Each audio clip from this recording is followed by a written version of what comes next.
Welcome back. In her innovative and polished new collection of prose poetic lines, Lazar explores the world of disability through the low-angle lens of those who apprehend the world from a seated position and with altered perceptions and capacities. Titled Echoes, this deeply moving book contains poems such as Hands, Phantom, Half a Song in the Shower and Apostrophe, amongst many others. And to tell us more about this, Lazar joins us now via Zoom. Karen, a very good morning to you. Thank you so much for joining us. Welcome to Morning Live. Morning, Simpiwe, and thank you very much to you, and morning to all the viewers. It's a pleasure. Great having you join us this morning, Karen. First of all, tell us a bit more about this collection of poems and what really inspired it. Thank you, Simpiwe. Well, to start with, I'm a stroke survivor, so what inspired it is a sense of how many millions of people in South Africa have strokes, and I'm one of the lucky ones. I have many privileges and resources, and that inspired me to write. Now, speak to us about the significance behind the title Echoes, as well as the cover design for this book. Thank you. So the cover looks more or less like that. Sorry, that's not a very good visual. Yeah. So what inspired the title Echoes is that the genre of the book is a kind of a hybrid between prose and poetry. So there are verbal echoes in the book, certain words that are repeated and echoed throughout the book. And the cover design is trying to create that sense of something reverberating or echoing. And I'm very grateful to an artist called Helen Siegel, who gave me the gift of her mosaic, which you see here.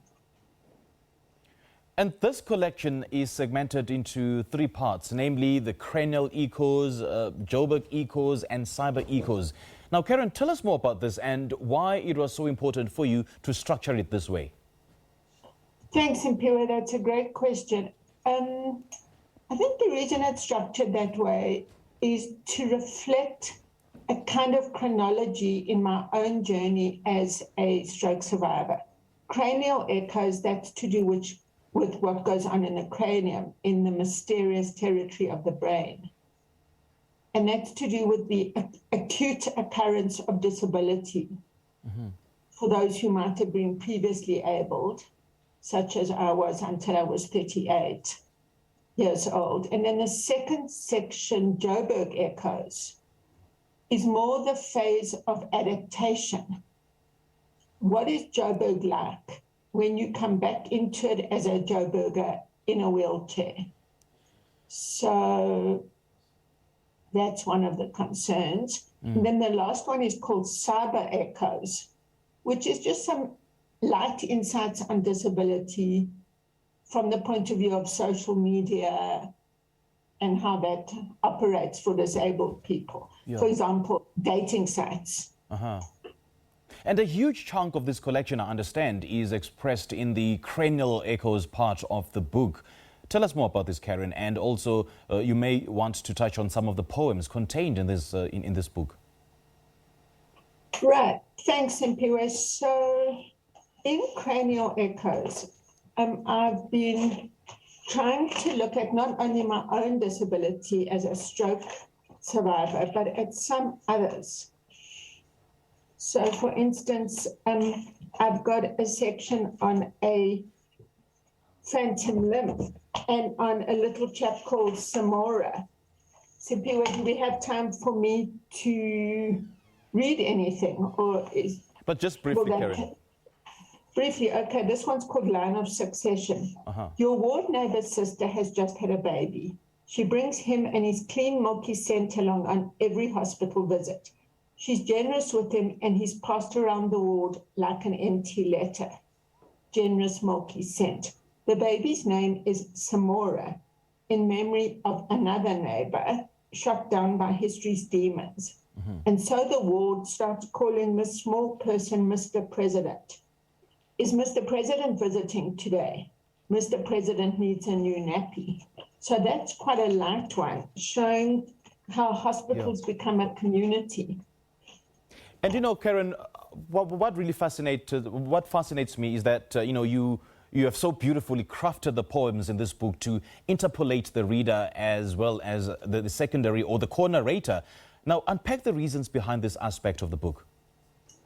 Thank you, Simpiwe. So, the narrator is what we call a second-person narrator. The main pronoun in the book is you. So the reader plays a part in the story. And also, by using the pronoun you, I'm inviting the reader to put yourself in another person's shoes. Yes. Or shoe. I've got only one working foot, for instance. So, for instance, in a paragraph called Phantom, about a phantom limb, it goes like, I'm the limb that is and isn't there. Okay. And in a subsequent passage, I say, you are not alone in this phantom world where the missing bits go. So I switch from I to you. The I is the phantom limb, and the you is the imaginary sharer of this experience. Okay. Don't know if that makes sense. Okay, perfect sense. Perfect sense, Karen. And when readers go through this book, what experience are you hoping they will walk away with? Thank you. I think I'm hoping readers will make an imaginative leap into someone else's shoes, into the shoes of a disabled person if they have shoes. So it's about an imaginative leap. It's about connection and empathy. And also, I hope, an appreciation of writing. Now, Karen, for those who have suffered a stroke and, are recovering stroke survivors, how would you advise them to have this zeal and a positive mindset for them to be able to fight whatever adversity that may have come with having suffered a stroke? Thank you, Simpiwe. As I mentioned just now, I'm very fortunate to have good support, good resources. Okay. So I acknowledge my privilege there, but I think the message I would want to get out is it's never finished. One can keep recovering. Even with a severe stroke, there is always some improvement, some subtle shift in one's ability. So I would want to encourage my fellow travelers to not give up their resilience if possible. This is so beautiful, Karen. Thank you so much for inspiring us Thank you. For chatting to us this morning. We do appreciate your time.